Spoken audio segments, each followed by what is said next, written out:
हिंदी में यूपीएससी की तैयारी से संबंधित प्रोग्राम्स को देखने के लिए सब्सक्राइब करें स्टडी IQ हिंदी।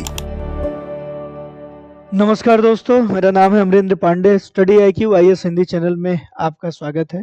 आप जुड़े हैं मेरे साथ। आज हम लोग इस क्लास में सामान्य अध्ययन मुख्य परीक्षा चतुर्थ प्रश्न पत्र के बारे में बात करेंगे, फोर्थ पेपर के बारे में बात करेंगे।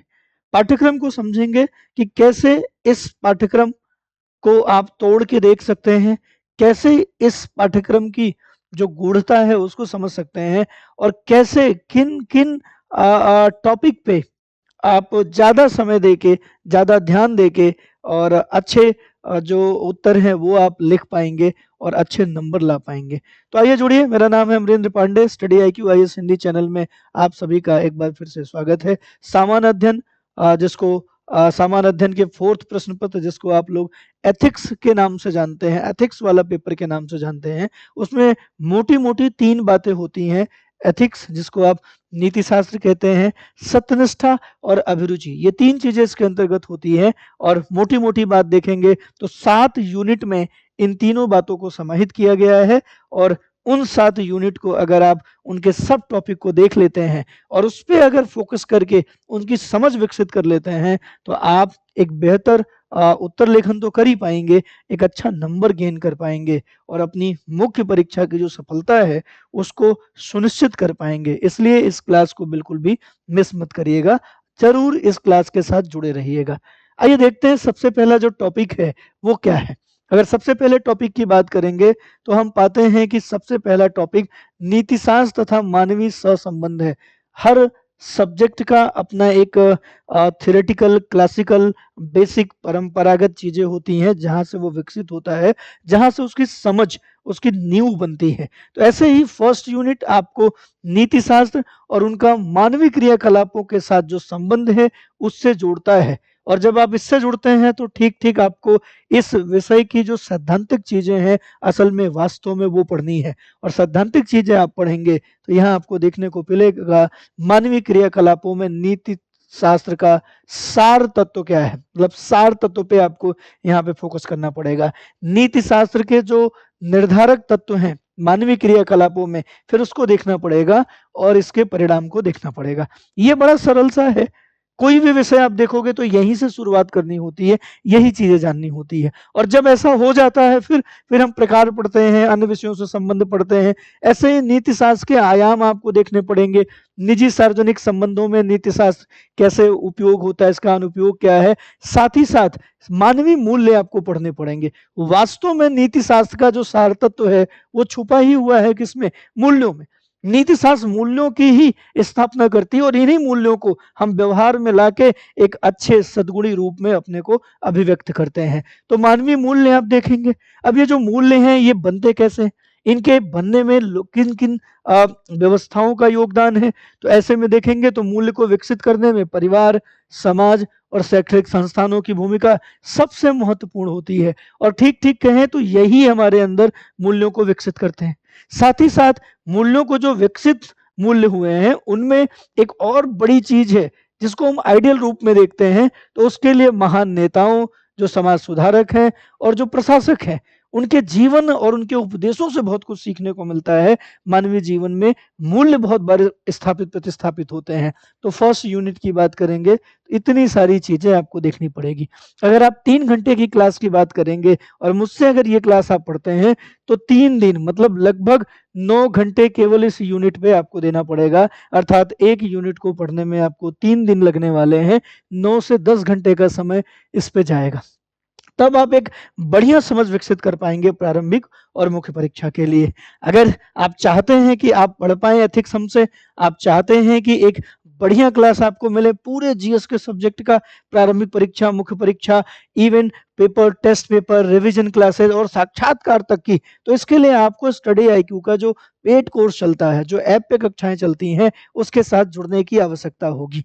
कैसे जुड़ सकते हैं अगर उसकी बात करें हम लोग, तो यहाँ से अगर आगे बढ़ते हैं तो आपके लिए सुनहरा अवसर है नए वर्ष में नई उमंग और नए जोश के साथ एक नए बैच के साथ जुड़ने का, जिसका नाम ही है न्यू ईयर बैच।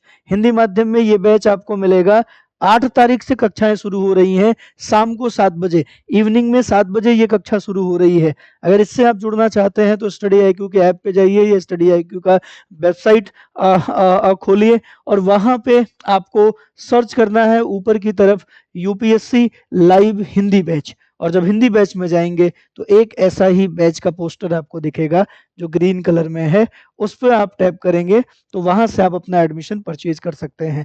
बस ध्यान रखना है कि जब भी इस बैच से आप जुड़ेंगे तो कोड में AP लाइव कोड का इस्तेमाल करिएगा, 23,999 में ये बैच मिल जाएगा। अगर 2025 के लिए आप तैयार होना चाहते हैं और आपको लगता है कि अच्छे से आप अपना सिलेबस भी कंप्लीट कर लें और 2025 का जब SIP शुरू हो दिसंबर महीने में, तो आप वहां तक अपने फाउंडेशन कोर्सों को, सारे सब्जेक्ट को पढ़ चुके हों और फिर रिवीजन बैच में और फिर टेस्ट सीरीज में करके अपना प्रारंभिक परीक्षा पास करें, फिर आप स्टडी IQ के वेंचर पे आते हैं दिल्ली में, आपके रहने का, खाने का, पढ़ाने लिखाने का सारा खर्चा स्टडी IQ उठाता है आपकी मुख्य परीक्षा का। तो इस प्लान पे अगर आप सक्सेस होना चाहते हैं और बिना किसी एक्स्ट्रा दबाव के, तो आपको अभी से 2025 के लिए इस बैच के साथ जुड़ जाना चाहिए। आइए आगे बढ़ते हैं, सेकंड यूनिट पे चलते हैं। सेकंड यूनिट को हम देखते हैं कि एथिक्स के सेकंड यूनिट में क्या है। जब आप सेकंड यूनिट में आते हैं तो यहाँ पे अभिवृत्ति, एटीट्यूड की बात है, अभिवृत्ति, और जब अभिवृत्ति देखेंगे तो अभिवृत्ति का सारांश क्या है उसको देखना पड़ेगा, अभिवृत्ति की संरचना कैसे होती है इसको आपको देखना पड़ेगा, वृत्ति का विचार आचरण के परिप्रेक्ष्य में इसका क्या प्रभाव होता है इसकी बात करेंगे। अगर ठीक ठीक इसको आप समझें तो ये आपको बनाने का, आपके व्यक्तित्व के बनाने की सबसे छोटी इकाई है, आपके व्यक्तित्व के बनाने की सबसे छोटी इकाई है। जो अभिवृत्ति है, यही अभिवृत्तियां जो हैं, यही जो अभिवृत्तियां हैं ये आपके अंदर आदतों का निर्माण करती हैं। किसका निर्माण करती हैं? आदतों का निर्माण करती हैं। अभिवृत्तियां होती हैं, अभिवृत्तियां आदतें बनाती हैं। आदत से क्या बनता है? आदत से आपका चरित्र बनता है, आदत से चरित्र बनता है, और चरित्र ही आपके किस चीज के लिए जिम्मेदार है? व्यक्तित्व के लिए जिम्मेदार है। मतलब अगर आप एक अच्छे व्यक्तित्व के धनी होना चाहते हैं तो आपके पास अच्छी अभिवृत्तियां होनी चाहिए, क्योंकि अभिवृत्तियां ही व्यक्ति के व्यक्तित्व का आधार होती है। इसलिए इनको जानना बड़ा जरूरी है। आप कैसे अपने जीवन में आगे बनेंगे वो सब डिपेंड करेगा आपके एटीट्यूड पे, आपके अभिवृत्ति पे। तो इनका क्या प्रभाव होगा ये देखना है।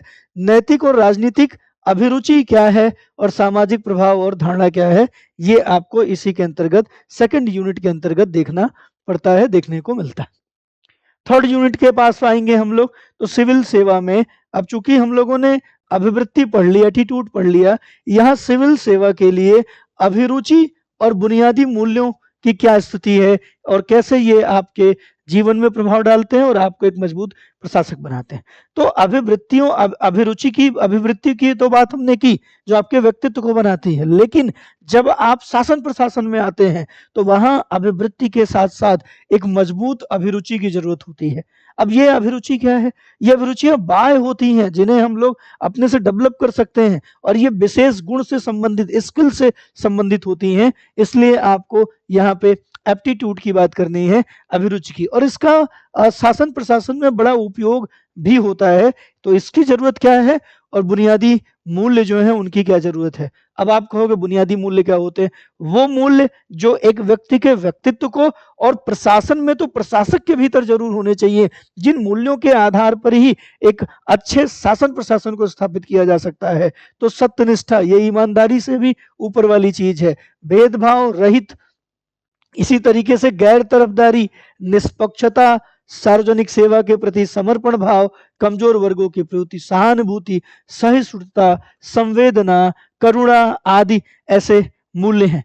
और इंग्लैंड में नोलन समिति है जो नौकरशाही के संबंध में इस तरीके के बुनियादी मूल्यों के रिकमेंडेशन की बात करती है। तो नोलन समिति के अंतर्गत तो जो 7 बुनियादी मूल्य बताए गए हैं जो सिविल सेवा में होने वाले लोगों को उपयोग में लाना चाहिए, इसके अलावा भी बहुत सारे बुनियादी मूल्यों के अंतर्गत हम देखते हैं जो एक शासक प्रशासक में होना ही चाहिए। तो एक शासक प्रशासक के अंदर कौन से गुण होने चाहिए, कौन से मूल्य होने चाहिए, वो यहाँ थर्ड यूनिट के अंतर्गत आप देखते हैं, थर्ड यूनिट के अंतर्गत देखते हैं। फोर्थ यूनिट में आएंगे तो आपको इमोशनल इंटेलिजेंस देखना पड़ेगा। मतलब अगर आप एक अच्छे प्रशासक बनना चाहते हैं, और एक प्रशासक को निर्णय लेना होता है। तो एक अच्छा निर्णय आप तभी ले पाएंगे जब आपका वो निर्णय बैलेंस हो, एक पक्षी ना हो। आप बहुत इंटेलिजेंस हैं, आपके अंदर बहुत सारी इंटेलिजेंसी है, बहुत सारी समझ है, लेकिन केवल उस समझ से आप अच्छा निर्णय नहीं ले सकते। उस समझ से अगर आप केवल निर्णय लेंगे तो लोगों को केवल आप आंकड़े समझेंगे, लोगों को कीड़ों मकोड़े की तरह एक डेटा समझेंगे, और उस आधार पे जो काम होगा वो मानवीय रूप से अच्छा नहीं होगा। इसलिए आपके अंदर इमोशंस का भी होना जरूरी है। हर किसी की स्थिति एक जैसी नहीं है, इसलिए भाव पक्ष का भी होना जरूरी है। लेकिन जब आप केवल भावात्मक हो जाते हैं, एक पक्षी निर्णय लेते हैं, तो आप निष्पक्षता से हट जाते हैं, आप तरफदारी की तरफ हो जाते हैं, गैर तरफदारी आपके अंतर्गत नहीं रह जाती है। तो आप एक मजबूत बैलेंस निर्णय ले सकें, उसके लिए इमोशनल इंटेलिजेंस दोनों का होना बड़ा जरूरी है। भावनात्मक समझ के साथ जब आप निर्णय लेते हैं तो बड़ा ही बैलेंस, बड़ा ही अच्छा और लोक कल्याणकारी निर्णय होता है। इसलिए एक शासक प्रशासक में इस गुण का होना बड़ा जरूरी। उदाहरण के रूप में भी आप समझ सकते हैं, एक कोई ऐसी लड़की है जो अपने हाई स्कूल में टॉप करती है, इंटर में टॉप करती है, उसके बाद वो नजदीकी ग्रेजुएशन के लिए नजदीकी विश्वविद्यालय में एडमिशन लेती है। छात्रावास में उसको रहने को मिलता है, और छात्रावास में वो अपना रूम एक दूसरी लड़की के साथ शेयर करती है, और देखने को मिलता है कि उसके रिजल्ट जो है वो हर विषय में वो टॉपर है, वो यूनिवर्सिटी टॉप कर रही है। लेकिन दूसरी तरफ उसके रूम पार्टनर से उसकी जो है वो लगातार लड़ाइयां हो रही हैं, लगातार झगड़े हो रहे हैं, और ये झगड़े इतने ज्यादा बढ़ गए हैं कि मैनेजमेंट के पास पहुंचता है। और मैनेजमेंट से जब बात होती है तो मैनेजमेंट को उसकी जो रूम शेयर करने वाली जो लड़की है वो बताती है कि ये हर चीज अपने लिए करती है, दूसरों का बिल्कुल भी ध्यान नहीं रखती। इसको जब पढ़ना है तो लाइट जलाएगी, नहीं पढ़ना है तो लाइट बुझा देगी, दूसरा उस समय क्या कर रहा है इससे कोई लेना देना नहीं। मतलब उसके पास इंटेलिजेंसी तो है, लेकिन उसके पास जो भावनात्मक है, जो दूसरों की फीलिंग्स है, जिसका सम्मान करना चाहिए, जिसको देख के चलना चाहिए, वो नहीं है। केवल अपने लिए जो कुछ करना है करना है। तो ऐसे में उसके वो टॉपर्स हो सकती है, बाकी हो सकती है, लेकिन अपने दोस्तों मित्रों से भी, जो स्कूल में भी सहपाठी हैं, उनसे भी इनकी नहीं बनती है। तो ये वाली जो बात है ये आपको कहीं ना कहीं एकाकी कर देती है, और एक शासक प्रशासक को सबको लेके चलने की जरूरत होती है। इसलिए इमोशनल इंटेलिजेंस की कमी है उस लड़की में, इसलिए उस लड़की के साथ ऐसा हो रहा है ना। अगर वो अपने इमोशंस को भी थोड़ा ध्यान देने लगे तो उससे फिर अच्छा, उससे मजबूत व्यक्तित्व वाला कोई हो ही नहीं सकता। इसलिए इमोशनल इंटेलिजेंस का होना, भावनात्मक समझ का होना एक शासक प्रशासक के लिए बड़ा जरूरी है, और शासन प्रशासन में इसका बड़ा ही उपयोगी योगदान है, ये होना चाहिए। तो क्या है, इसको आप यहाँ पे देखते हैं। साथ ही साथ 5वीं यूनिट के अंतर्गत आपको भारत तथा विश्व के जो नैतिक विचारक हैं इनको देखना है, और नैतिक विचारकों में दो भागों में बांट देंगे। एक तरफ हम पश्चिमी यूरोपीय दार्शनिकों को देख लेंगे, एक तरफ भारतीय दार्शनिकों को देख लेंगे। और इन्होंने शासन प्रशासन में एक नैतिकता को, सद्गुण को बहुत ही महत्व दिया है, और उसके लिए बहुत सारे इन्होंने अपने जो सिद्धांत है उसमें बताया है। तो उसको हम लोग यहाँ पे देखेंगे, और ये सबसे ज्यादा समय लगेगा, और 2 से 3 सवाल इस यूनिट से, 5वीं यूनिट से आते ही आते हैं। अब हम पहुंचते हैं 6ठी यूनिट में। 6ठी यूनिट और 7वीं यूनिट बहुत ज्यादा बड़े यूनिट हैं, और इसके अंतर्गत देखा जाए तो एक शासन प्रशासन को किस रूप में संचालित करना है, कैसे संचालित करना है, और क्या उसके अंतर्गत होना अनिवार्य है, इन दो बातों पे फोकस किया गया है। जैसे 6ठी यूनिट में आप देखेंगे तो 6ठी यूनिट में लोक प्रशासन में सिविल सेवा मूल्य तथा नीति शास्त्र, मतलब सिविल सेवा जो मूल्य हैं और नीति शास्त्र हैं, ये लोक प्रशासन के लिए किस तरीके से उपयोगी हैं, इस बात पे फोकस है। तो इसको अगर आप देखेंगे तो सबसे पहले आपको देखना होगा कि लोक प्रशासन में वर्तमान में सेवा मूल्य और नीति शास्त्र की स्थिति क्या है। आप देखेंगे बड़ी दयनीय है, भ्रष्टाचार चरम पे है, लापरवाहियां चरम पे है, रिस्पॉन्सिबिलिटी कोई लेने को तैयार नहीं है, और हर कोई सिविल सेवा में आने का एक मतलब समझता है, दूसरों के ऊपर आधिपत्य, दूसरों के ऊपर रौब झाड़ना, और ज्यादा से ज्यादा वित्तीय लाभ उठाना। ऐसी स्थिति थोड़ी होती है। लोक प्रशासन लोक कल्याण से संबंधित होना चाहिए। तो इस स्थिति की बात करेंगे तो स्थिति भयावह दिखेगी। समस्या की बात करेंगे तो नीति शास्त्र इसलिए भी अच्छे से काम नहीं कर पा रहा, बहुत सारी प्रॉब्लम्स हमको देखने को मिलेंगी। सरकारी तथा निजी संस्थानों में नैतिक चिंताएं चरम पे दिखेंगी, और नैतिक दुविधाओं के लिए बहुत सारे रूल रेगुलेशन जिम्मेदार हैं। तो जब कभी किसी शासक प्रशासक को कोई डिसीजन लेना हो, सिविल सेवा में नैतिकता की भी स्थापना के साथ वो आगे बढ़े, तो इसके लिए नैतिक मार्गदर्शन के स्रोत भी हैं, वो क्या हो सकते हैं? जैसे कानून है, हमारा संविधान है, हमारे संसदीय कानून है, नियम है, विनियम है, और इन सब के साथ ही साथ ऐसी दुविधा हो कि इनसे नहीं सॉल्व हो रही है, तो अंततः आपके पास अंतरात्मा। इन आधारों पर आप नैतिक दुविधाओं से बाहर निकल सकते हैं। एक अच्छी नैतिक व्यवस्था जो है उसकी स्थापना आप कर सकते हैं। उसी छठे यूनिट में आपको उत्तरदायित्व, नैतिक शासन की बात देखने को मिलेगी। शासन व्यवस्था में नीतिपरक और नैतिक मूल्यों का सुदृढ़ीकरण कैसे होता है, इसको देखने को मिलेगा। साथ ही साथ अंतरराष्ट्रीय संबंधों तथा जो निधि व्यवस्था है, जो फंडिंग की बात है, इंटरनेशनल फंडिंग की बात है, उसकी और उससे संबंधित जो नैतिक मुद्दे हैं उसकी बात। जैसे जैसे हमें वर्ल्ड बैंक है, विश्व बैंक है, जैसे आईएमएफ है, ये सब दुनिया को सहयोग करते हैं, लेकिन सहयोग करने के पीछे नियत क्या है? नियत नैतिकता वाला है या नियत शोषण वाला है? उस बात को ध्यान पे रखना होगा। कारपोरेट शासन व्यवस्था देखनी होगी, क्योंकि कारपोरेट शासन व्यवस्था एक मजबूत नैतिक व्यवस्था को स्थापित करती है शासन प्रशासन में। इस पे हम लोग बात करेंगे छठे यूनिट में। इसके बाद शुरू होता है हमारा आखिरी यूनिट, जिसको हम लोग 7वीं यूनिट के रूप में जानते हैं। और 7वीं यूनिट भी बड़ा यूनिट है, और 7वीं यूनिट यूं कह लें कि यूपीएससी ने भूमिका से शुरू किया, और 7वीं यूनिट में वो अपना कंक्लूजन दे रहा है, अपना निष्कर्ष दे रहा है। तो आप एक अच्छे शासन प्रशासन की स्थापना के लिए आप जिस तरीके से काम करेंगे, जिस ओर काम करेंगे, वो 7वीं यूनिट में आपको देखने को मिलेगा। 7वीं यूनिट की जो हेडिंग है वो है शासन व्यवस्था में ईमानदारी। शासन व्यवस्था में ईमानदारी। अब इसके अंतर्गत देखेंगे तो लोक सेवा की अवधारणा क्या है, आखिर में पब्लिक सर्विस होती क्या है, शासन व्यवस्था और ईमानदारी का दार्शनिक आधार क्या है, इनका आपस में क्या जरूरी है, और ईमानदारी, हमने कहा ईमानदारी से एक लेवल ऊपर सत्यनिष्ठा, वो मूल्य में है। ईमानदारी एक प्रैक्टिकल चीज है जिसकी जांच परख बाह्य रूप से होती। तो ऐसी स्थिति में ईमानदारी तब बनेगी जब सूचना का आदान प्रदान होगा, जब पारदर्शिता होगी, जब हमारे यहाँ सूचना का अधिकार होगा, जब नीतिपरक आचार संहिता होगी, कोड ऑफ कंडक्ट होगा, कोड ऑफ एथिक्स होगा, है ना, जब नागरिक घोषणा पत्र होगा हमारे पास, सिटीजन चार्टर होगा, अच्छी कार्य संस्कृति तभी बन पाएगी, और सेवा प्रदान करने की जो गुणवत्ता है वो भी एक अच्छे शासन प्रशासन को स्थापित करने, जहां भ्रष्टाचार रहित चीजें होंगी वहीं पर आपको ये गुणवत्ता देखने को मिलेगी। लोक निधि का कैसे उपयोग किया जाए कि भ्रष्टाचार ना हो, और अगर भ्रष्टाचार है तो उसके संबंध में हमारे पास चुनौतियां क्या है, और ये एक अच्छे शासन प्रशासन की स्थापना, व्यवहारिक शासन प्रशासन की बात इससे निकल कर आती है। तो आप देखेंगे तो आपका जो 7 यूनिट है, पहली यूनिट भूमिका है, दूसरी, तीसरी, चौथी, 5वीं यूनिट जो है ये बॉडी पार्ट है, और 7वीं यूनिट जो है वो आपका कंक्लूजन है। तो अगर आप आईबीसी कॉन्सेप्ट भी देखेंगे तो आप पहला यूनिट आप देखेंगे तो इंट्रोडक्शन, दूसरा, तीसरा, चौथा, 5वां, छठा, ये यूनिट आपका बॉडी पार्ट हो जाएगा, और 7वीं यूनिट हो जाएगा कंक्लूजन। ये है आपका पूरा सिलेबस एथिक्स का 4th पेपर का। साथ ही साथ जितने भी यूनिट आप पढ़ रहे हैं उन यूनिट के साथ क्या शासन प्रशासन में उनकी उपयोगिता है, उसके लिए केस स्टडी होती है, अर्थात मामला संबंधी अध्ययन या केस स्टडी हर यूनिट के साथ ये कंटिन्यू आपको पढ़ाया जाएगा। और अक्सर जब आप पेपर देखते हैं तो ध्यान रखिए, ये जो सिलेबस आपने देखा, ये सिलेबस 2 भागों में बटा है। 7 यूनिट का जो सिलेबस है वो, उससे सिद्धांत से सवाल आते हैं, सिद्धांत से, और 7वें यूनिट के केस स्टडी होते हैं, केस स्टडी।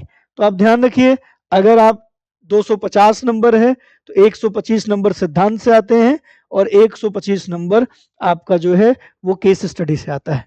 तो जितने भी आपने यूनिट पढ़े, हर यूनिट की केस स्टडी भी आपको पढ़नी है। 250 नंबर में 125 नंबर, 125 नंबर केवल केस स्टडी से आते हैं, तो उस केस स्टडी को भी पढ़ना बड़ा जरूरी है, इनका भी समाधान आपको करना होगा। अगर आप जुड़ना चाहते हैं इसी तरीके से मजेदार ढंग से, अगर आप पढ़ना चाहते हैं और एथिक्स की समझ आपको आ जाए और एथिक्स में कोई समस्या ना हो, तब पर भी आप जुड़ सकते हैं हमारे न्यू ईयर फाउंडेशन बैच से। हिंदी माध्यम में है ये, 8 जनवरी से शुरू हो रहा है, एडमिशन स्टार्ट है। स्टडी IQ के ऐप पे जाएं, वेबसाइट पे जाएं, वहां पर AP लाइव कोड का इस्तेमाल करें और जुड़ सकते हैं 23,999 के साथ। दूसरी क्लासेज में मैं फिर आपके साथ जुड़ूंगा। इस क्लास को अपने दोस्तों तक शेयर करने से बिल्कुल भी ना चूकें। धन्यवाद। जय हिंद। हिंदी में यूपीएससी की तैयारी से संबंधित प्रोग्राम्स को देखने के लिए सब्सक्राइब करें स्टडी IQ IAS हिंदी।